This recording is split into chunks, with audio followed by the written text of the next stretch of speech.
J'ai tué le dragon. J'ai fait l'amour à la princesse. Je viens raconter mon histoire. Bismillahirrahmanirrahim. C'est une vidéo sur tout ce qui est en fait le monde illusoire dans lequel nous sommes. Les gens y vivent. Sur ce qui est Taout. Taout qui est un terme employé par le Coran en fait, qui spécifiquement désigne des croyances qui sont extérieures à la divinité qui est un, qui est notre créateur, Dieu. Et Taout, en fait, c'est tout ce qu'on crée à côté. Donc, Taout, ça peut être une entreprise. Taout, ça peut être voilà, votre famille, votre tribu, votre État, votre pays, votre drapeau. Mais aussi, là, on va parler un peu de tout ce qui est en fait l'influence des djinns et comment ils contrôlent l'humanité. Comment les gens sont matrixés. Vous voyez, si vous avez vu le film Matrix, en réalité, en grande partie, le film Matrix, ça parle de possession. C'est-à-dire que tout le monde des agents, le agent Smith et le reste, en fait, c'est le monde des djinns, en fait. Et comme le monde des djinns, ils sont, comme on voit, voilà, ils sont super puissants, on n'arrive pas à les tuer, etc., etc. En fait, c'est les démons. C'est, voilà. Sauf que, il y a une stylisation dans ce film qui, qui les incarne jusqu'à un degré tellement anthropomorphique que nous pouvons peut-être pas faire cette analyse, mais quand on réfléchit un petit peu, même dans la transformation des êtres, au moment où ils se font posséder par les esprits des agents, leur transformation, vous voyez, il y a une possession des démons, des djinns en fait. Et c'est de cette façon-là que ça se passe sur notre monde, les possessions. Sauf que nous, on ne voit pas un changement physique aussi évident que dans le film Matrix, mais que on voit quand même encore, si on a les yeux qui percent, on voit ces cas de possession. Par exemple, dernièrement, il y a un type sur Internet que je suis un petit peu, je regarde. Je suppose très fortement un cas de possession. Et il est, euh, il est d'une douceur, il est d'une compréhension extraordinaire. Il raconte la religion de l'islam, c'est d'une façon si délicate, si ça vous donne envie en fait. Vous dites ah bah, j'ai envie de croire à cette religion-là. Quoi. Sauf que, attention, si bien qu'il enseigne la science de l'islam, puisqu'il est possédé, à des endroits où il donne des informations véridiques, il insère de temps en temps une fausse information. Il donne des informations véridiques, une, deux, trois. Vous connaissez ce genre de système de manipulation qui est enseigné dans tous les groupes de PNL, ce qu'on appelle le programmation neuro-linguistique, qui ont en fait des enseignements encore du monde des démons sataniques, qui est là en fait pour former des êtres humains qui jouent des jeux, qui utilisent tout le système de Harut et Marut, ça veut dire ces deux anges qui est descendu sur Terre pour apprendre aux hommes la science de magie, magie noire. Donc cette magie noire, comme on avait dit, c'est pas quelque chose, je prends un poupée, je mets des aiguilles là-dedans. Ça peut participer à fonctionnement de croyance de la personne pour le faire accepter, pour le faire consentir dans son espoir pour l'influencer intérieurement. C'est-à-dire que notre conscience, en fait, c'est une boîte de Pandore qui contient des choses extraordinaires. C'est notre roh qui est en fait qui est une force créatrice. Et cette force créatrice, à partir du moment où on lui laisse entrer quelque chose, vu qu'il est divin en fait, c'est un souffle divin, comme c'est indiqué dans la Bible, aussi bien dans le Coran. C'est cette chose qui vient directement de notre Créateur. Eh bien, donc, cette force peut créer des choses extraordinaires à partir du moment où on laisse entrer dans cette boîte de Pandore des choses, des connaissances, vraies ou faux, de deux côtés. Et donc, quand on laisse entrer dans le boîte de Pandore des fausses croyances, immédiatement il y a une création en fait.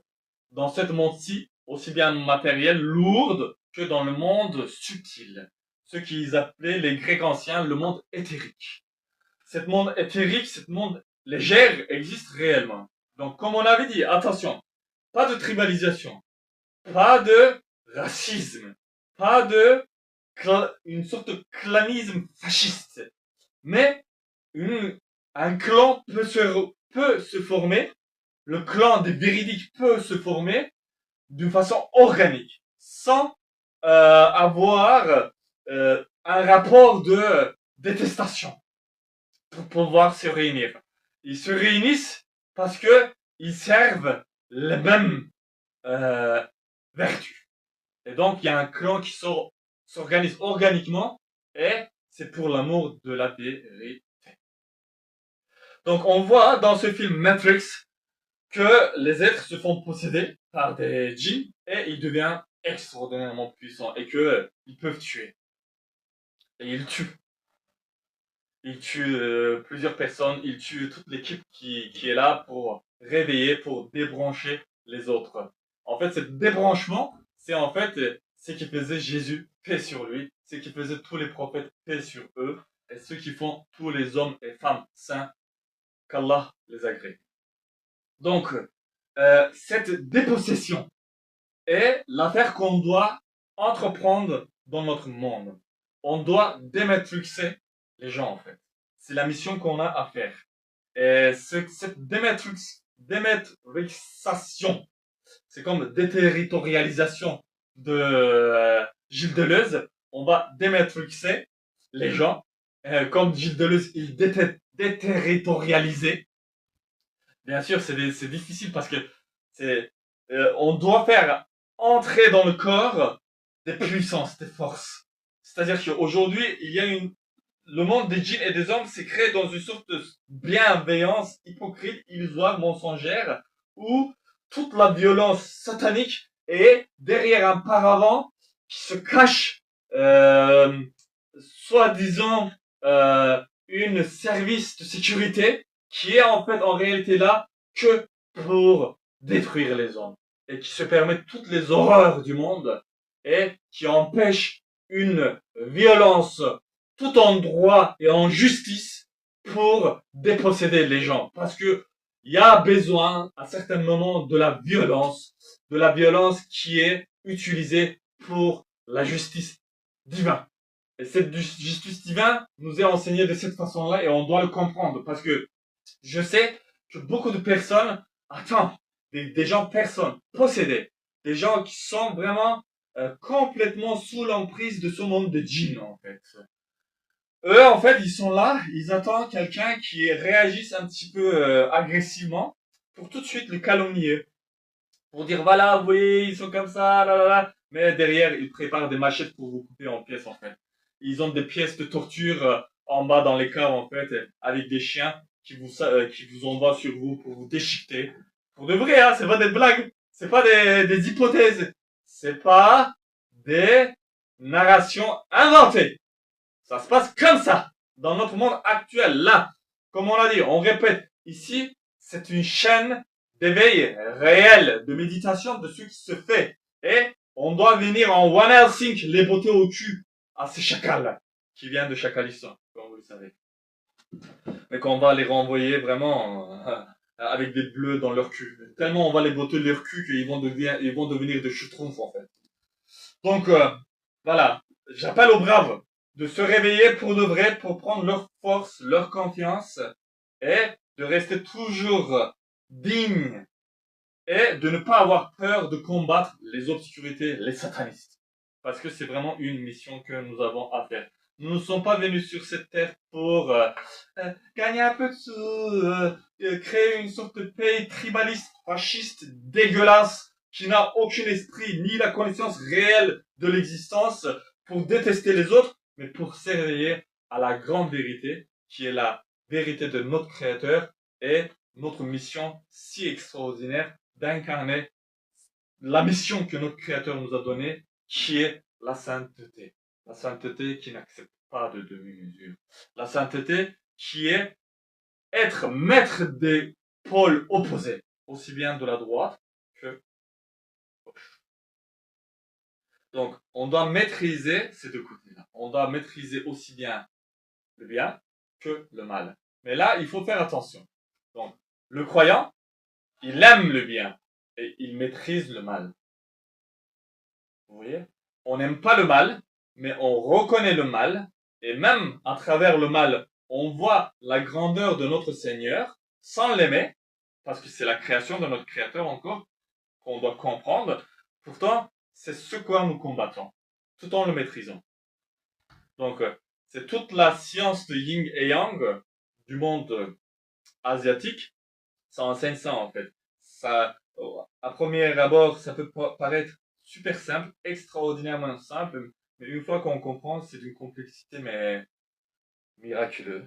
Donc, qu'on doit étudier, comprendre, intégrer et avancer avec ça. Parce que il y a beaucoup d'endroits où il y a des, en fait, on essaye de usurper l'enseignement comme quoi le croyant, il doit être il doit être un bout de bois en fait. Il doit pas réagir, il doit pas se mettre en colère, il doit pas être, il ne peut pas utiliser la violence, il ne peut pas forcer certaines choses.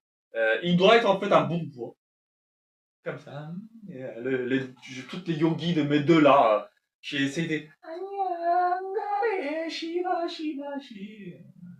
Ouais, Shiva, Shiva, Shiva, c'est Dieu, mais Dieu, c'est pas juste Shiva, Shiva. Dieu te donne des missions réelles pour que tu les accomplisses.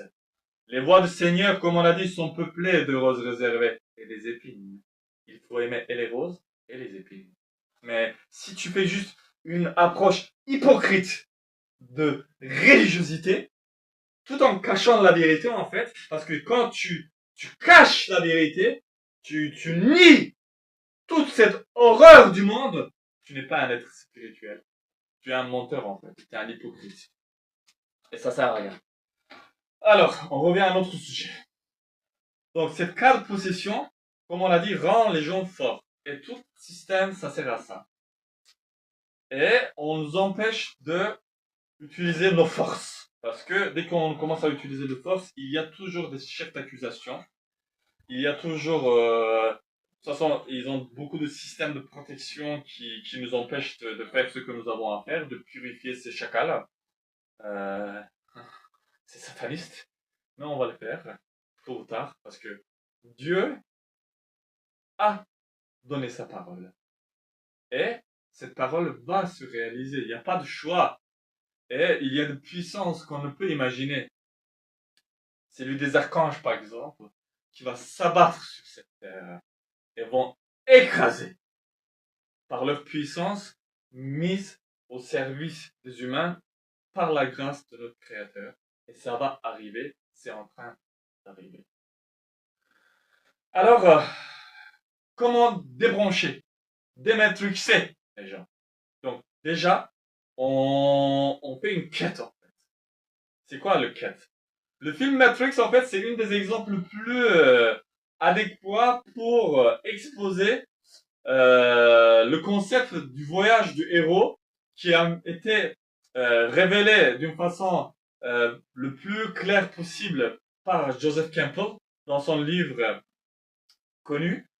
Et ça consiste en quoi en fait? Ça consiste en quoi en fait? On a un héros dans un environnement ordinaire qui vit dans une banalité en fait.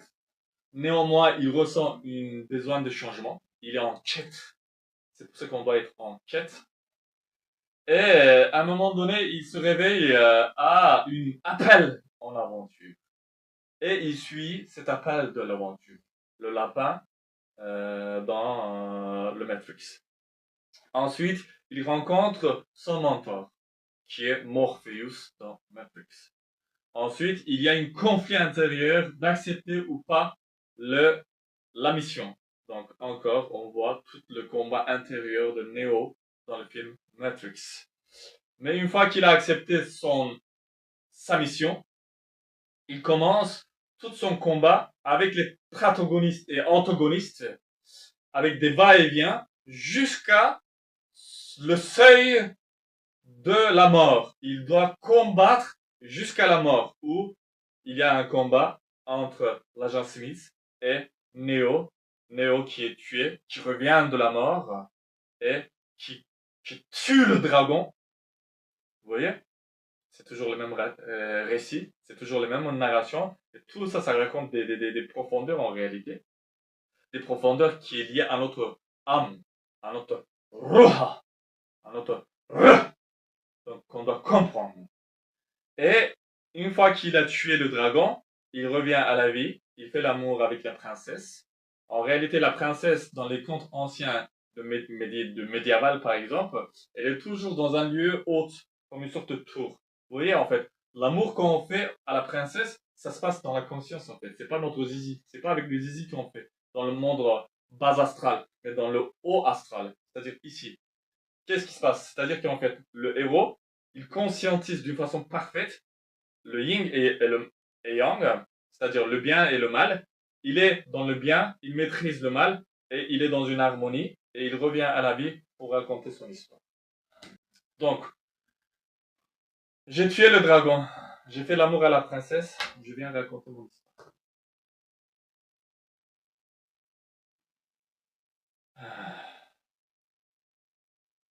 Donc, comment ça se passe? Comment on va arriver à faire déterritorialiser, dématrixer les gens? Une fois qu'on a tué le dragon, quand on est revenu, on peut avoir ça en fait. Beaucoup de personnes vivent ça. Beaucoup de personnes se réveillent en réalité, mais on n'arrive pas à aller au-delà. Ils restent dans leur monde. Ils restent dans leur chambre. Ils ne peuvent pas aller dans le monde parce que il y a beaucoup de dragons. Du coup, il faut se renforcer. Et je vais donner une recette pour se renforcer. Donc, c'est une recette spirituelle. Le menu du jour. Donc, dans le menu du jour, il y a une soupe de pâtes de dragon. Donc, le dragon, on l'a tué, souvenez-vous. Et on prend ses pattes, on fait une soupe. On prend son temps. On se met à la maison, on se met dans un endroit où on est dans sécurité, on peut approfondir notre méditation. Et on fait une soupe des pâtes de dragon. Et c'est quoi la pâte de dragon? La pâte de dragon, c'est ce qui est le tien par terre en fait. C'est ce qui est ancré dans la terre. C'est à la fois la matérialité, à la fois c'est tout ce qui est le volatile qui volait, qu'on a ramené dans une matérialité, mais cette fois-ci une matérialité purifiée de tout aspect destructif du feu, du dragon, tout aspect animal du dragon. Cette matérialité, on l'a ramenée en fait à un état de sérénité, maîtrise. Et on fait une soupe. On fait notre potion, quoi. Avec les pattes de dragon. Et on le boit. Et ensuite, on a besoin de quoi? On a besoin d'un œuf de phénix. C'est quoi cet œuf de phénix? C'est le régénérescence. Il faut se régénérer. Aussi bien par le corps que par le tri complète dans l'esprit de toute action pensée illusoire à laquelle nous avons adhéré, éclairée cette fois-ci par la puissance de l'éveil et toute la régénérescence qui est amenée par l'œuf de phénix. Et du coup, on se régénère à la vie. On devient une nouvelle personne. Une fois qu'on a fait ça, on a besoin, on a mangé. C'est-à-dire que c'est toujours comme ça. Hein. Entrée, plat, dessert ou fromage. Vous voyez? Donc on a pris entrée, une soupe, plat, un œuf. Maintenant, on prend dessert ou fromage. Puisqu'on est en France, on va prendre un fromage, parce que c'est le pays de fromage. Donc, mais c'est le fromage de quoi? Il nous faut un fromage spécial, spécifique. Donc, on va manger le fromage de Minotaure. Minotaure qui est enfermé dans le labyrinthe. Vous voyez? Et le fromage, par toutes les bactéries qu'il y a là-dedans, qu'est-ce qui permet en fait? Ça permet là une bonne digestion. Vous voyez? C'est cette régénérescence et cette conscientisation de matérialité. serein, digéré pour une nouvelle élan de vie, pour une nouvelle énergie vers la vie nouvelle qui se présente à nous afin d'accomplir pour cette fois-ci une mission et pas pour végéter. Donc, à partir du moment qu'on a fait ça, ces étapes, on a fait notre voyage du héros. Ensuite, on a mangé le menu du jour. Et là, on peut commencer à dématrixer les gens. Et c'est ça la science de dématrixation. C'est ça la science de débranchement des êtres. Parce que c'est tellement complexe en fait le monde des djinns. Pour vous raconter un par un en fait, tous les cas, il me faut énormément, en fait, tellement de temps. On ne pourrait pas. Mais si vous comprenez avec moi, on comprend ensemble le fonctionnement, on peut agir ensemble et on peut aller beaucoup plus vite. Et si vous comprenez ce système, vous arriverez à faire déposséder les gens de djinns pour qu'on puisse accéder à un monde humain. À un monde humain que nous avons besoin.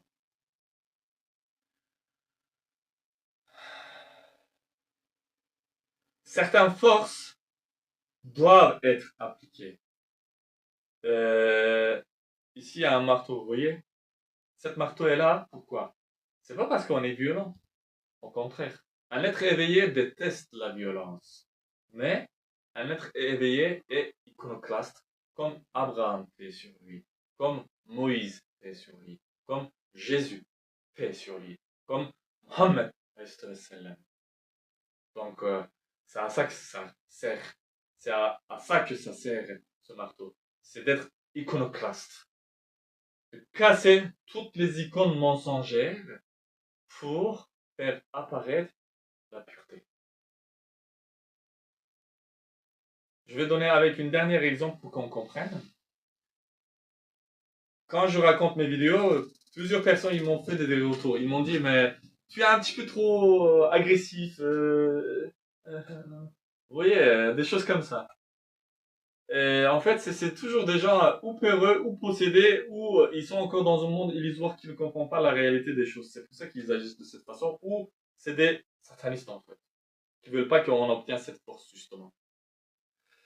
Et du coup, on peut s'en souvenir de cette histoire de Moïse, paix sur lui, quand il est venu et qu'il a vu que les deux filles de prophète Chouaïb, elles étaient empêchées de faire abreuver leurs animaux par les bergers qui étaient des types un peu violents, satanistes, démoniaques. Moïse, il est entré là-dedans, il les a chassés, quoi. Et il a utilisé la force. Et il a utilisé aussi la force quand il a fallu qu'il sauve un des siens quand il était dans le pays d'Égypte. Et il a frappé et il a tué l'autre personne. Vous voyez? Ou quand il a ouvert la mer et il a fait noyer Pharaon et tout son peuple, son armée de satanistes dans la mer. C'est violent, non? C'est fort. Mais cette force-là, c'est une force divine et sainte. Et c'est à ça que je vous invite. C'est tout. Salam alaikum wa rahmatullahi wa barakatuh.